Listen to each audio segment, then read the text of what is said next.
4월 8일 오늘의 말씀은 누가복음 20장 19절에서 40절입니다.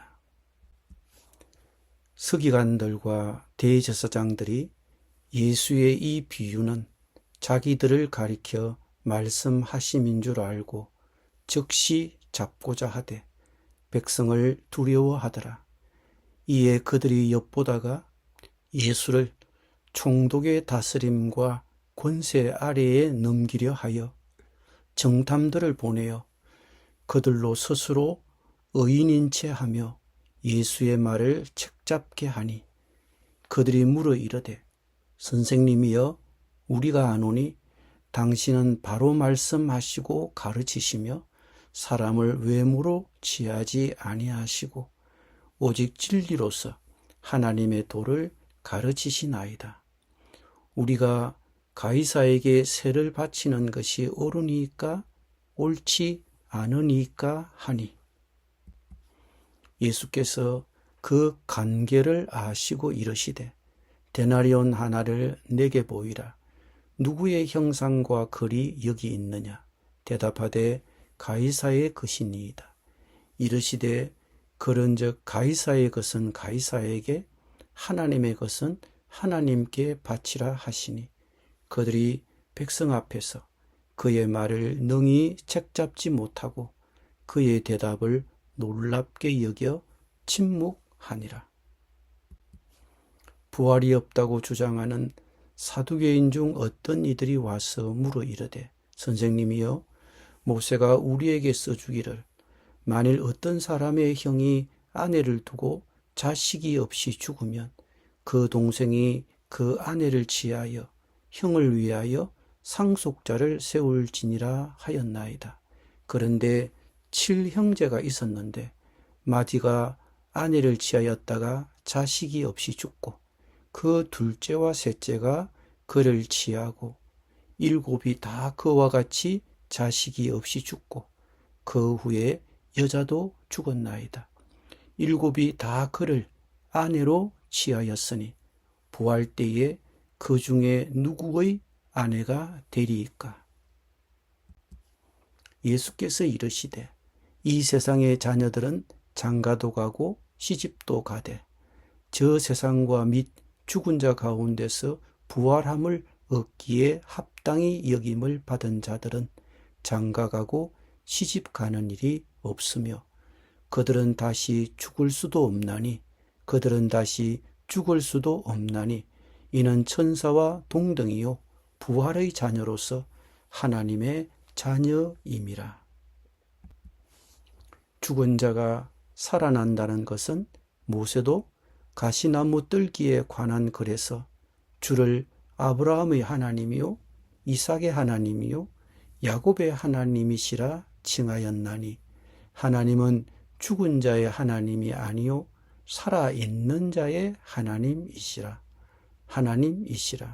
하나님에게는 모든 사람이 살았느니라 하시니 서기관 중 어떤 이들이 말하되 선생님 잘 말씀하셨나이다 하니 그들은 아무것도 감히 더 물을 수 없음이더라. 아멘.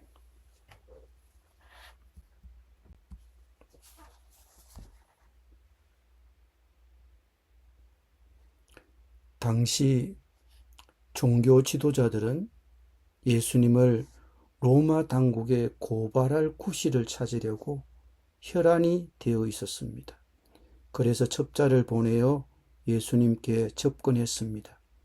그 첩자들은 과장된 칭찬을 늘어놓고는 예수님을 함정에 빠뜨릴 만한 교활한 질문을 던졌습니다.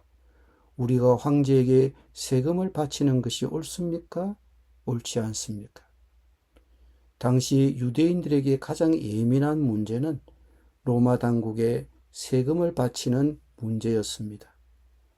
유대인들은 로마에 세금을 바치는 자체가 민족적 자존심이 상하는 문제였습니다. 이런 상황에서 종교 지도자들이 보낸 첩자들은 예수님에게 난처한 질문을 한 것입니다. 세금을 바치는 것이 옳다고 하면 예수님을 로마의 앞잡이라고 할 것이고, 세금을 내는 것이 옳지 않다고 하면 로마 당국에 예수님을 고발할 수 있는 구실을 주는 것입니다.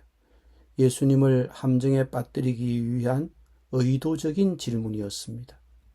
그러나 예수님은 그들의 의도를 아시고 그들이 가지고 있는 돈을 보여달라고 하셨습니다. 데나리온 한 입을 나에게 보여다오. 이 돈에 누구의 얼굴 상과 글자가 새겨져 있느냐? 그들이 대답하였습니다. 황제의 것입니다. 예수님은 대답하셨습니다. 그러면 황제의 것은 황제에게 돌려주고 하나님의 것은 하나님께 돌려드려라. 로마 황제의 얼굴이 새겨진 돈은 로마 당국에 내고 그렇지 않은 돈은 성전에 내면 되지 않느냐는 것입니다. 혹자들은 이 말씀을 일종의 재정 분리의 원칙, 즉 교회와 국가는 서로 간섭할 수 없다는 원칙으로 이해합니다. 그러면 그리스도인들은 이 세상의 정치와 사회 문제에 대해서는 참여하지 말아야 합니까? 그런 의미는 아닐 것입니다. 그리스도인은 이원론을 허락하지 않습니다. 즉, 이 세상과 종교적인 영역을 나누지 않습니다.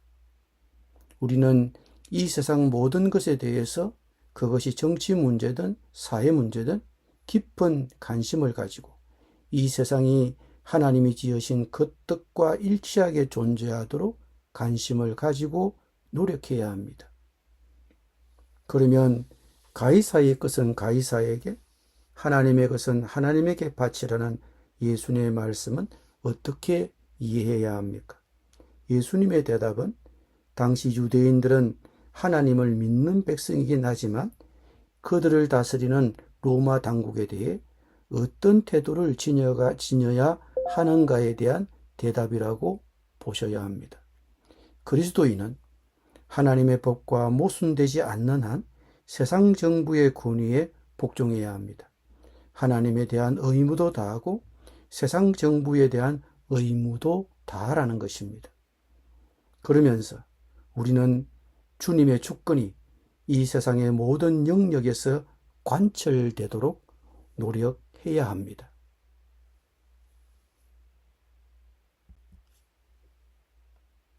그리고 이야기의 주제는 전환됩니다.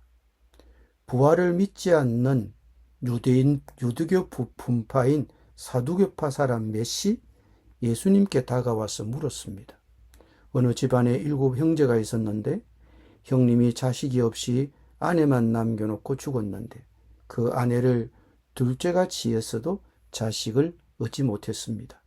그리고 계속해서 7째까지 다 그렇게 하였는데 모두 자식을 남기지 못하고 죽었습니다.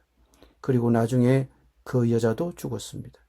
그러면 부활 때에 그 여자는 그 7 형제 가운데 누구의 아내가 되겠습니까? 이것이 사두개파 사람들이 예수님께 던진 질문입니다.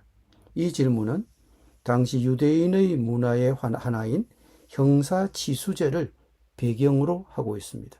형사치수제는 형이 죽으면 동생이 형수를 아내로 맞이하는 제도였습니다. 형이 자식이 없이 죽으면 동생이 형수와 더불어 잡니다. 그리고 아이를 얻으면 그 아이는 형의 아이로 돌려놓습니다. 그래서 형의 유산을 그 가부와 아이의 몫으로 남겨주는 것입니다. 그러니까 일종의 가부보호법이라고 얘기할 수 있습니다.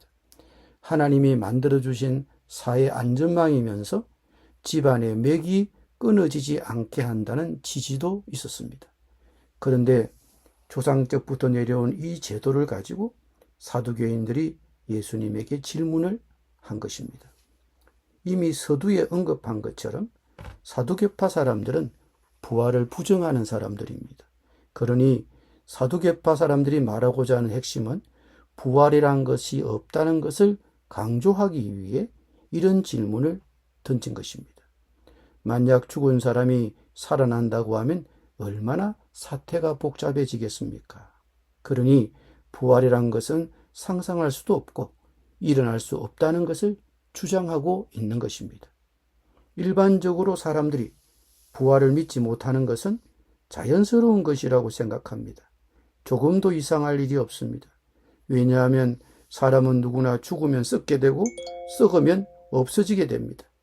그리고 죽은 사람이 부활했다는 기록은 성경 외에는 없습니다. 그러니 부활을 믿기 어려운 것입니다. 그리고 오늘 말씀에서 사두개인들의 질문 속에는 부활이 만일 있다면 사람이 죽은 이후의 그 상황은 생전의 상황이 연장되는 것이라고 생각했던 것 같습니다. 죽었을 때의 부자관계도 죽었을 때의 부부관계도 그대로인 채 다시 사는 것으로 생각했던 모양입니다. 그런데 예수님의 답변은 어떻습니까? 이 세상 사람들은 장가도 가고 시집도 가지만 저 세상과 죽은 사람들 가운데서 살아나는 부활에 참여할 자격을 얻은 사람은 장가도 가지 않고 시집도 가지 않는다. 그들은 천사와 같아서 더 이상 죽지도 않는다. 그들은 부활의 자녀들이므로 하나님의 자녀들이라고 하셨습니다. 부활의 몸은 이 세상 살 때의 몸과 은밀히 다르다는 것입니다. 우리가 부활할 때 얻을 육신은 생로병사를 겪는 지금의 육신과는 다르다는 것입니다. 지금과는 전혀 새로운 몸을 얻습니다. 초대교회 성도들도 이 사실을 이해하기 어려운 것은 우리와 마찬가지였습니다. 그래서 바울 선생님은 고린도 교회에 보내는 서신에서 부활의 몸이 이 세상 살 때의 지금의 몸과 차원이 다르다고 말씀했습니다. 하늘에 속한 몸도 있고 땅에 속한 몸도 있습니다. 하늘에 속한 몸들의 영광과 땅에 속한 몸들의 영광이 저마다 다릅니다. 해의 영광이 다르고 달의 영광이 다르고 별들의 영광이 다릅니다. 별마다의 영광이 다릅니다. 죽은 사람들의 부활도 이와 같습니다. 썩을 것으로 심는데 썩지 않을 것으로 살아납니다. 비천한 것으로 심는데 영광스러운 것으로 살아납니다. 약한 것으로 심는데 강한 것으로 살아납니다. 자연적인 몸으로 심는데 신령한 몸으로 살아납니다. 자연적인 몸이 있으면 신령한 몸도 있습니다.